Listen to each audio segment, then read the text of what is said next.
Considera tres circunferencias, por ejemplo, las que tienes ante los ojos. Pues bien, el centro radical de tres circunferencias es el punto que tiene igual potencia respecto de cada una de ellas. Dadas las tres circunferencias, la determinación del centro radical es trivial. Determinas el eje radical de la primera y de la segunda, eje radical que es perpendicular a la recta que une los centros de las circunferencias. En este caso, además, las circunferencias se cortan en dos puntos y esos dos puntos determinan la recta que viene a ser el eje radical de las circunferencias primera y segunda. Después determinas el eje radical de las circunferencias segunda y tercera, eje radical que es perpendicular a la recta que une sus centros. Considera que, por ejemplo, este es el eje radical de las circunferencias segunda y tercera.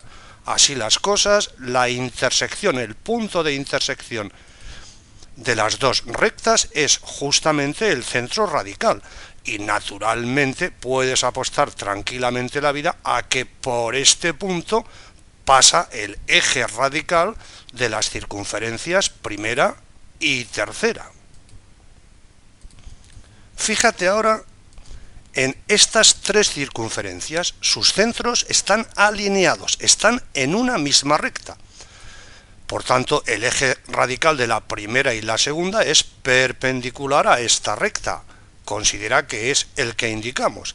El eje radical de la segunda y la tercera es perpendicular a esta recta. Considera que es este. Estos ejes radicales vienen a ser rectas paralelas, rectas que no tienen ningún punto en común. En consecuencia, si los centros de las circunferencias están alineados, no hay centro radical. No existe ningún punto que tenga la misma potencia respecto de las tres circunferencias.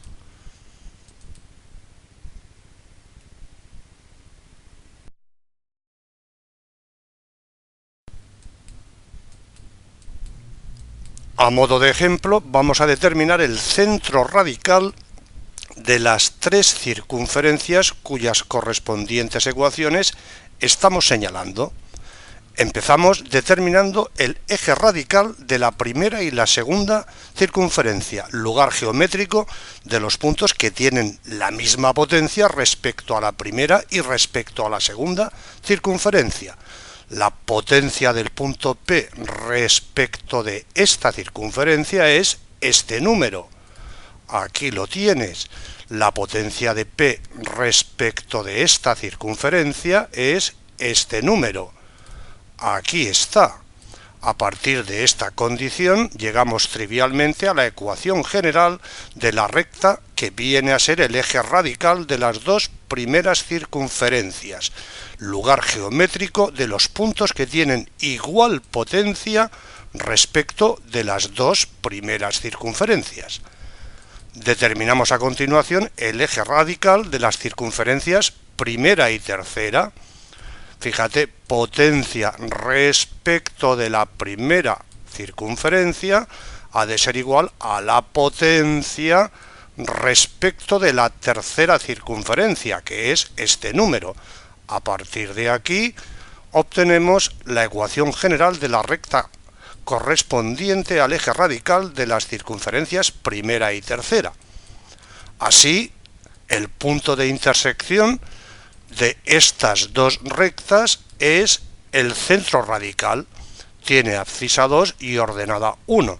Y eso porque la solución del sistema que forman estas dos ecuaciones, aquí tienes el sistema, la solución es x igual 2, y igual 1. Naturalmente, a la vista de este resultado, nos apostamos tranquilamente la vida a que, salvo error de cálculo, el eje radical de las circunferencias segunda y tercera pasa por el punto P. Vamos a comprobarlo. Eje radical de las circunferencias segunda y tercera Aquí tienes la potencia respecto de la segunda circunferencia, que debe ser igual a la potencia respecto de la tercera.